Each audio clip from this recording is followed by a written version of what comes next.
美国不想当老大了，一天退出66个国际组织，一年轰炸7个国家，不是川普疯了，而是如今的美国太缺钱了。听财阀一席话，如听一席话。据中国新闻网报道，美国总统特朗普大笔一挥，宣布美国要退出66个国际组织，说这些组织不再符合美国利益，只是美国停止掏钱，停止参与。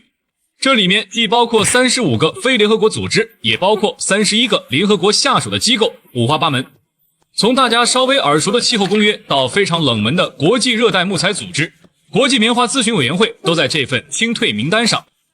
作为曾经的老大，美国为何剑走偏锋，变得这么抠了？为啥要退？白宫的说法是这些组织管理不善、不必要、浪费、运行不佳，或者威胁到美国的主权。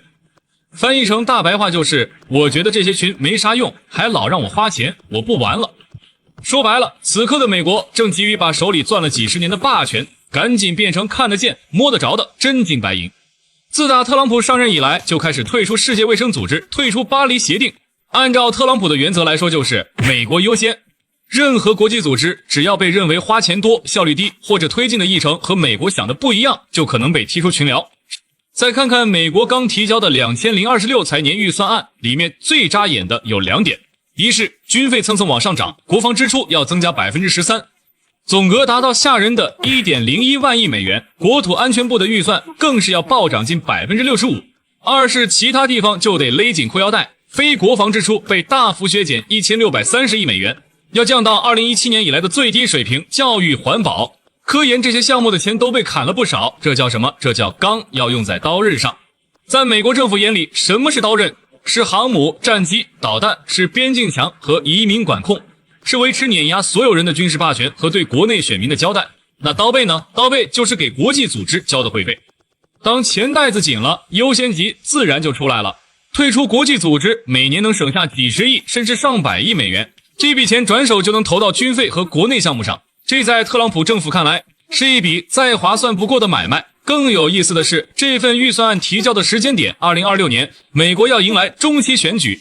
特朗普自己都说，这次选举的核心议题将是价格，也就是普通老百姓最关心的生活成本。他要想赢，就得拿出点经济成功和物价下降的成绩单给选民看，但光省钱可不够，尤其是当家里债台高筑的时候。那么钱从哪儿来？特朗普政府的答案是出去收。这就要说到第2笔账，军事行动的回报，以抓捕马杜罗为例，这可不是纯粹的耍流氓。委内瑞拉是什么地方？全球已探明石油储量第1的国家。特朗普在行动后毫不掩饰地说要管理委内瑞拉，并让美国石油公司进入。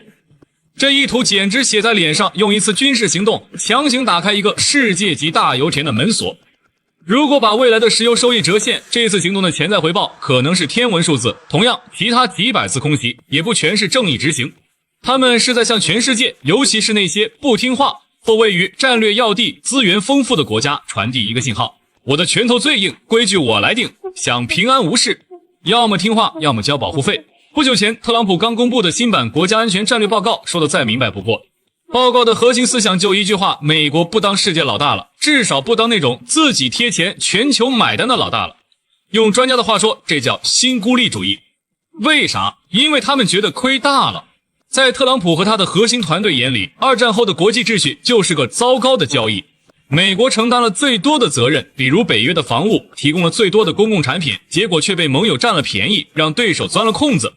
他们觉得美国像是个开大公司还天天请客的冤大头，现在公司现金流紧张，必须立刻马上把以前的人情投资变现。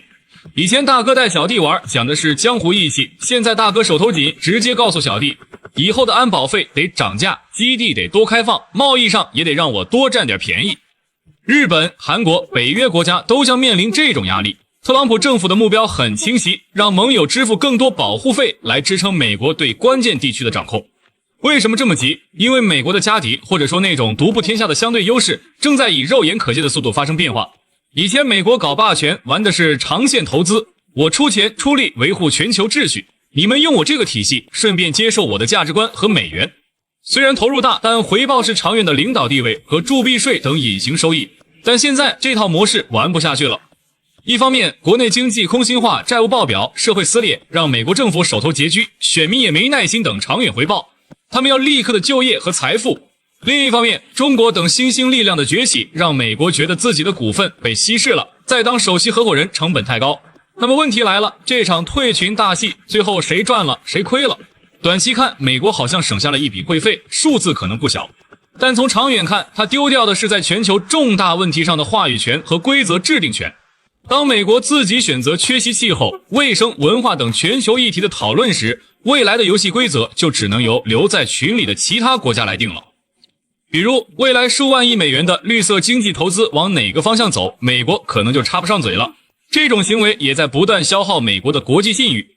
反复无常，把国际承诺当儿戏，会让盟友觉得你不靠谱，让对手觉得你不可预测。世界合作不会因为一个国家退出就停止。历史告诉我们，有时候一个总爱退群的成员离开了，群聊反而更和谐高效了。对于普通人来说，这意味着什么？你的钱包可能受影响，美国对盟友加征的对等关税最终会变成商品价格上涨的成本，或多或少会传导到全球消费者，包括你我。全球贸易规则被破坏，供应链会更加动荡，企业成本上升，也可能影响就业和物价。二，世界可能变得更危险，美国退出气候组织，全球减排合作受损，极端天气可能更频繁，这关系到每个人的生活环境。同时，唐罗主义这种直接用武力推翻他国政权的行为，开创了极其危险的先例。今天他可以为了石油抓马杜罗，明天就可能为了别的利益，在别的地区制造冲突。一个更崇尚丛林法则而非国际法的世界，对谁都不是好消息。三，美国模式光环褪色。过去几十年，很多人将美国与开放、创新规则引领者划等号。如今，美国自己亲手撕下了这层滤镜，露出了赤裸裸的计算成本收益的生意人，甚至强盗面孔。这对全球的意识形态和信心都是一次冲击。这种急功近利的做法，或许能缓解一时之渴，却正在透支美国最宝贵的资产——信誉和领导力。当全球各国，包括他的盟友，都开始用警惕和算计的眼光看待美国时，他手中的霸权还能变现多久呢？